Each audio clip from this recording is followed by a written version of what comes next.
let's go ahead and get on with the rest of the show with our weekly icebreaker.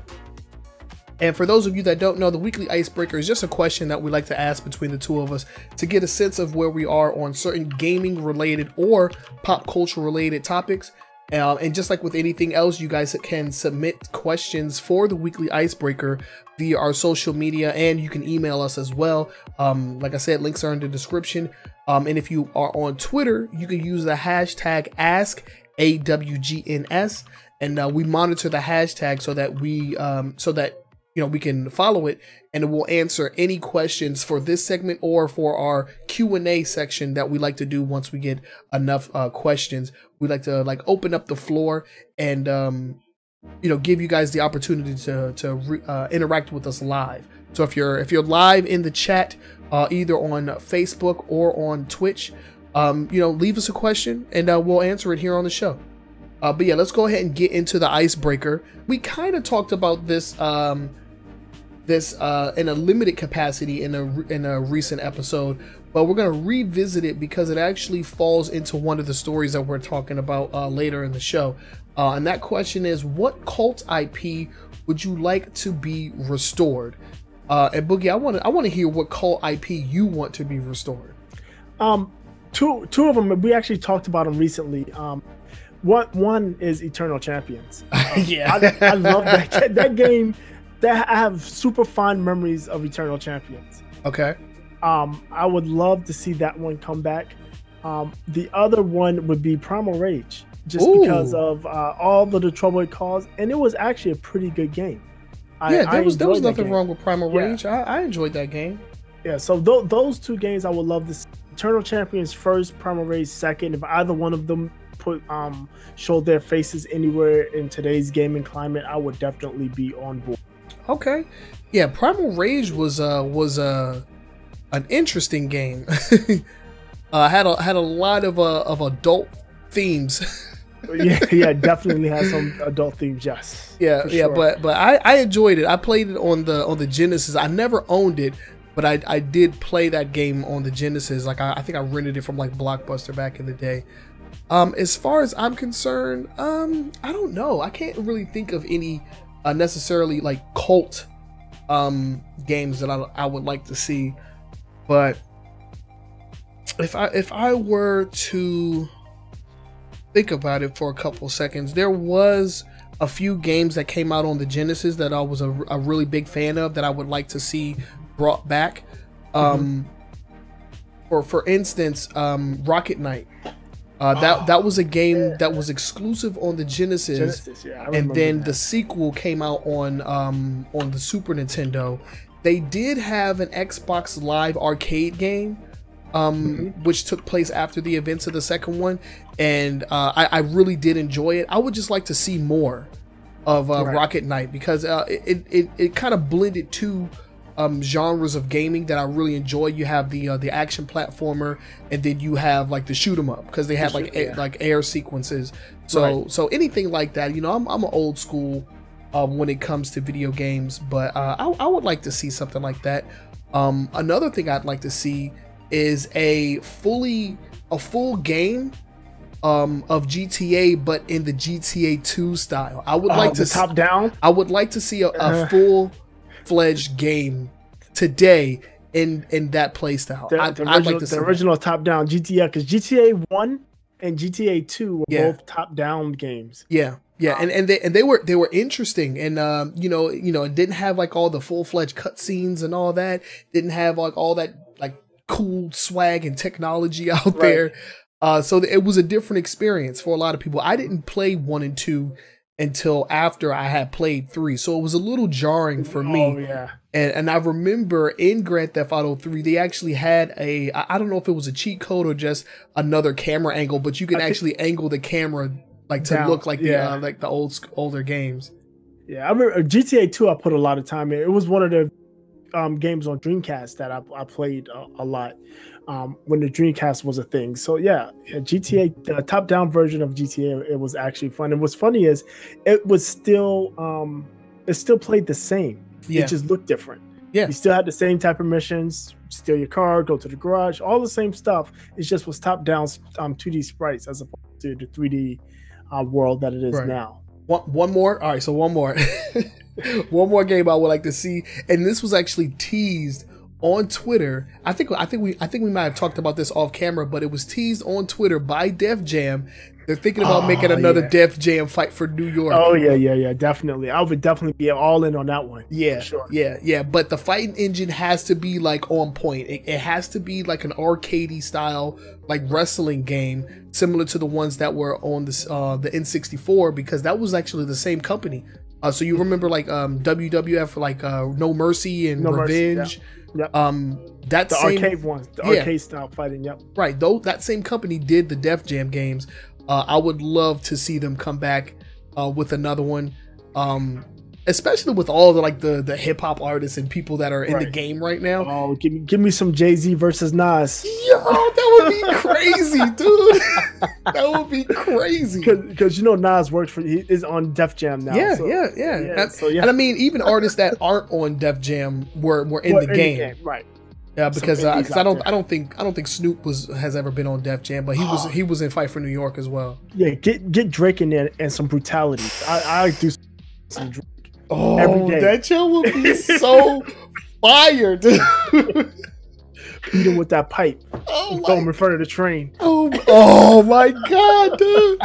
Yeah, that game was vicious, man. I still have it. From time to time, when I have like a group of people over, that's the game that we play. Yeah, that's a fun party game because it's easy accessible. Oh yeah, definitely. And it's definitely a ton of fun. Definitely a ton of fun. So yeah. Scratch everything else I said. Def Jam. That's what that's my pick. Let us know down in the comment section which one you would like to see. Do you agree with us? Do you disagree? Do you have your own choice? Let us know down in those comments below.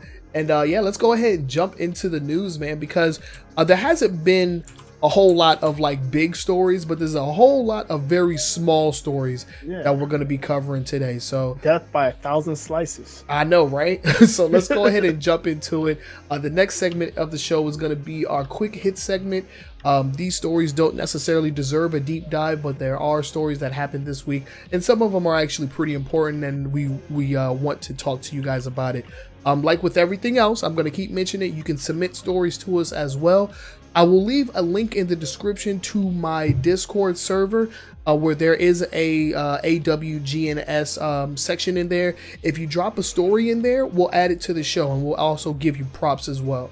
So let's go ahead and get into the first story in our quick hits today, and this revolves around NBA 2K and its esports league. Boogie, why don't you go ahead and take us there? What we got first? Yes. So the NBA 2K esports league is backed or is in partnership with the actual NBA. Right. And they started off with 17 teams.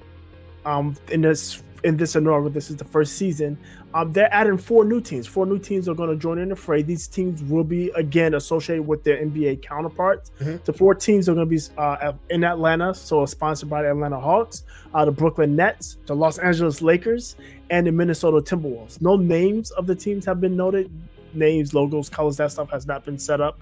But there's 4 new teams, and then Adam Silver, who is NBA's commissioner, said he expects all 30 teams to have NBA 2K counterparts by the 3rd season. Okay. So these guys are growing, and the playoffs actually started this weekend. And, oh wow! Our view on Twitch. If you the schedule is out there somewhere, it's on their website. You can go check it out. But I mean, I've watched a couple of games. They're interesting, and it's cool because they use their own avatars. They're not using LeBron James and NBA 2K to play the game. They have their own players. They create their own characters, and they play that way. Right. Yeah, I find it interesting because NBA 2K, I don't know, man. It's weird to compete in a game like that. I feel like every time I watch that game, the only thing I'm really seeing is just people with like these huge bulking characters where like, no matter what your speed is, you're not getting around them. You're not getting around these hulking characters. Right. I don't know, because my brother plays a lot of it, and every time I see him playing, like him and his friend are always having trouble with like sinners and they're like guards. I'm like, why can't you blow past this guy? Like there's no reason why you shouldn't be able to blow past him. They do that wide stance, and you can't get around them. It's stupid. It's just a weird game. I'm not sure how you can really compete in it, you know? They have limits that players that play at home don't. As far as when they create their characters, how they can create their characters size and spec wise. So there's that. The game seemed interesting. I don't know. I'd rather watch real basketball on TV than exactly. If I'm gonna watch basketball, I would at least like to watch where I can actually see the division in like the skill and like the players and stuff like that. With these created avatars, and I'm glad that you actually brought up that there are limitations to the created characters, but because my mindset was that like you could just create whoever you want, and apparently in the 2K games, if you're a center, you're unstoppable essentially. The taller you are, the more unstoppable you are. Apparently, I don't know, but yeah, I mean, it's interesting. It's been, the leagues actually has been very popular. There are people out there. I'm just not one of them. I'd rather watch an Overwatch league game, and if I want to watch my sports, I watch real sports. Right, exactly. Yeah, I cannot see myself like sitting down and watching a sports simulator video game on TV. That's not where it's at for me. I've never really been into the sports sims. I did play 2K like way back in the day. I think the last one I played was like 2K8. But other than that, I've always been like an NBA Jam type guy. You know, I like the spectacle of video games, like sports video games, not video game simulators. Yeah, got it. Yeah. But let's go ahead and move on to the next one. This next story involves the PlayStation VR, which we haven't really heard a lot about, especially from Sony, but apparently they've been selling pretty well. Right. So Sony's all about these sell milestones. This is the third one. They announced 80 million PlayStation 4s.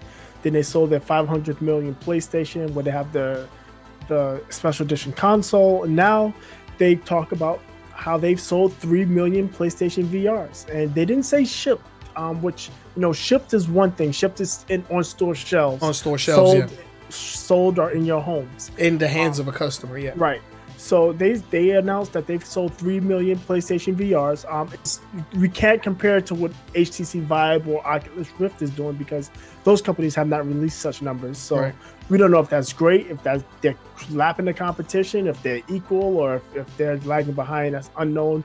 In my opinion, based on how Sony operates, if they were behind, I'm sure they know what the numbers are, have an idea. If they were behind, they wouldn't have said anything. Right. So they have to at least be comparable to what's currently going on. Right. Yeah, there's no point in boosting if you're in last place. Exactly. In my opinion, if you ask me. And so a couple other things they announced. They said they've shipped. This is not sold. Shipped 22 million PSVR games and experiences. It's funny to say experiences, because I actually got a couple of those. Like, they have the Spider-Man experience where you not really a lot of them are like tech demos or stuff like that. Yeah. And then the top 3 selling games were Skyrim, which was a bundled game. Then PlayStation VR Worlds, which was a bundled game at some point, and then Resident Evil 7. Those are the top 3 PSVR games.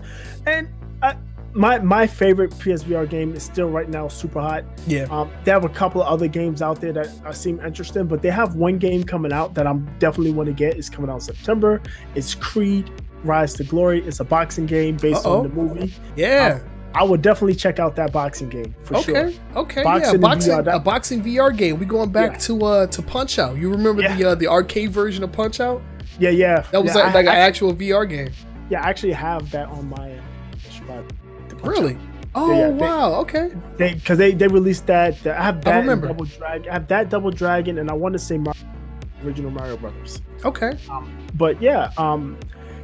It has this place. VR. I mean, Super Hot is really fun, and if Creed gives me that type of experience with better graphics, I'm really interested. Other than that, I'm not into this. The games that I see people enjoy the most, or people talk about the most, and that's from PSVR and even Windows, are the horror games. Yeah, and that's a hard pass for me. Yeah. No, and I was gonna say, like some of these games, like Super Hot and Resident Evil. Those games are good in their own right. You know what I'm saying? Exactly. Yes. So the VR doesn't necessarily make those games better, but it is a good VR experience. But the game stands on its own, and I feel like there aren't a lot of examples like that out there, which is kind of what's holding VR from becoming a viable video game experience. Right. I mean, there's not enough games out there to really take advantage of it and make it something that's compelling. Yeah, what I've noticed in a lot of games, the developers are doing almost the same thing they did initially with motion controls, where they're just they're adding extra little things that you can do with it that doesn't necessarily enhance the experience. A game, and I'm looking at my feed here. I've shown this. I don't even know where I got that. I think I did this for the E3. But the Moss, that little game with the rat, the mouse. It's an adventure. It's an adventure platformer. You use the mouse. The mouse is the main character. You control it. It's an adventure platformer puzzler. But what happens is there'll be points where he gets stuck, and you got to look around. You literally look around the area, and you have to, like, maybe you got to push in a block here, or you got to pick something up there, and that's kind of cool, but it doesn't add enough to make it super compelling. Right. I think the game itself would have been fine itself without all of that, the extra VR interactions, and I don't think it brings much to the table other than just some cool, oh, look what I can do. Right. Yeah, I personally haven't dived too much into VR. I have played like VR that takes advantage of you, like you put your phone on your face and you play a couple. I've done a couple of those, but I couldn't say that I could sit down for like hours and play a VR game. Yeah, but I mean, it's good that the PSVR is selling. I mean, it was, if you already had the PlayStation 4, the PSVR was the easiest way to get into that market. Yeah, because they had the 190, no, 249, 299 versions. Right. And when I picked up mine, it was on sale for $290. I got the Skyrim one, it was on for sale for $299, and I also had 145 Best Buy bucks, so I got that off. $145 in Best Buy point bucks, so I got that off as well. So I want to only spending $150 for it, but I mean, it's kind of nice. Well, I've dusted it since I moved it around, so I have to collect all the dust back. I can't say that. Yeah. All right. Well, we're gonna stay with the theme of VR, but we're moving over to Oculus. So what's going on with Oculus? Yeah. So you know, there's the HTC Vive, the Oculus Rift, on Windows PCs. There's also the Windows mixed reality ones, Lenovo, Dell. They all have them, but the big ones are HTC and Oculus. Right. And HTC, when they launched the Vive, they launched what they call, actually, I think, the year within 6 months, they launched what they call Viveport, which is basically a VR storefront. And since it's been launched in 2016, it's been exclusively only Vive games. Starting in September, they're going to add Oculus Rift titles as well. So basically, the way it's going to work is, if it's on an open VR platform, you won't have the open VR platform is just like an open platform. Just think of like a Windows games, right? Like you just make games for Windows. The hardware doesn't matter. You just make it for the open VR platform is similar to that. But if it's not on that, developers have the ability to make their games compatible with the Oculus Rift. It's going to be marked in the game, in the store itself. It'll have little icons for Oculus Rift, HTC Vive, or both if it's open VR if it's open VR. The interesting thing about Viveport is that it wasn't so popular until recently. They started doing a subscription plan. It's currently $9 a month, $8.99. It started at $6.99, but it's now $8.99 a month, and you get 5 games a month to play. And that the Oculus Rift players will be able to take advantage of that as well. So it looks like that they essentially are doing a storefront for VR, the same way like Steam did it for PC games. For PC, yeah. I mean, it's not a bad idea. My main thing when they started was like, okay, well, they're definitely splitting up an already small community of players by sectioning it off. What games are available depending on what headset you have. I always thought that was unfair for anybody that was truly just into VR and not really down for either headset or whatever. So that's good, because that means just more games for that particular player base, because no matter what headset you're using, you're essentially playing like the same types of games. Right. A lot of what's on both marketplaces are a bunch of horror games, some of which are exclusive. So it'll be nice to actually have those games like crossover, and you can like play whatever on whatever. Right, which is nice.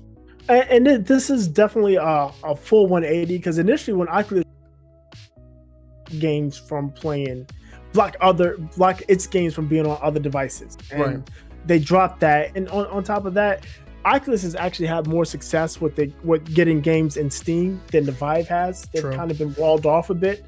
So this actually opens it up for the HTC Vive to get more games on, at least in their marketplace, that they hadn't had access to, and Vive owners hadn't had access to, which is problematic when you look at the Vive. I mean, to set up the Vive properly, you're looking at about $800 versus $400 for the HTC, $450. Because if you buy for the Oculus, if you buy Oculus, it comes with the headset, touch controllers, and 2 sensors. And anywhere you look, they recommend you get a 3rd sensor, which is an additional $50. You don't need it, but they said you're going to have trouble playing the games without it. Yeah. I don't know, man. I mean, I felt like it was a bad idea to section off a small portion of VR games initially. So this is good for anybody that's into VR. It's just a bigger pool of games. Can't really be mad at that. What else do we have in the quick hits? We have one more story, and oh man, I'm getting really sick of talking about this guy because pro Overwatch player xQc has been banned again. 15 more days from Blizzard for abusive chat. He was getting reported, and the thing is, he was on a live stream, and you heard some of the stuff he was saying. It was definitely inappropriate, and he goes on to Twitter. It's like, it's never my intention to harass or use in-game chat in an abusive manner, but you're doing it, which means it's not your intention. It doesn't make sense. But he gets what he gets. I've never felt sorry for them. There were people out there that felt sorry. They thought it was unfair. I never felt sorry. Just one of those people that just doesn't get it. Yeah, he just doesn't get it. I mean, he was raised a certain way, and that's how he's gonna act. You can't teach an old dog new tricks, Apparently, yeah. And he's gonna pop off at the mouth and say whatever he wants to say. And it's gonna be up to Blizzard and these companies to either allow it or do something about it. Because and the thing is, he's a good player, but I mean, he's just, the thing is, if you look at any other professional sport, there have been great players that have tanked their career because they don't know how to behave. Yeah. And but the same can be said about players, doing doing wrong and still being allowed to perform. Yeah, it's true. So it's the same thing both ways. Yeah, it does go both ways. Yes, but I mean, what I'm saying is, this is not unprecedented. That somebody tanks their promising professional career because they're just they have bad attitude, bad behavior.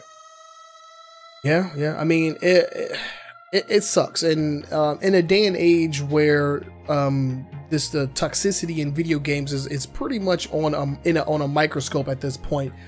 Anywhere that it can be called out, it will be called out, because video games have become, you know, this multi-billion-dollar industry, Right. and not just with the selling of video games to customers. You have esports, you have streaming, you have all these other forms of entertainment revolving around video games, and this type of behavior is not welcome. It's not where the money is.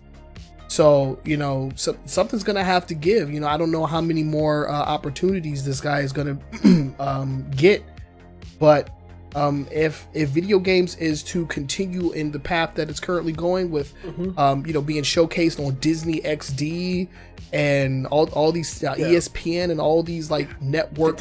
Once you hit the Disney family, you're done. I mean, you're done. It's got to be. See what happened to James Gunn, right?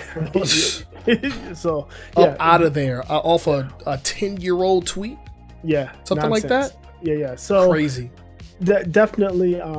Like I said, he's brought on himself. There's no sympathy here, and in my opinion, he doesn't deserve to be rubbing elbows with the best of the best, because he doesn't know how to behave. Right. I mean, if all it took was keeping my mouth shut to make millions of dollars, my lips are sealed, my boy. Yeah, exactly. I don't know, man. Some people's children, man. Some people's children. Yeah, and it's so crazy because the Overwatch community is probably one of the most highly regarded in terms of like where it stands in gaming. You know, like that community is held to a pretty high standard. And you know, you just got this guy just popping off and, you know, showing that like no, it's still toxicity, you know, anywhere that you go. Yeah, exactly.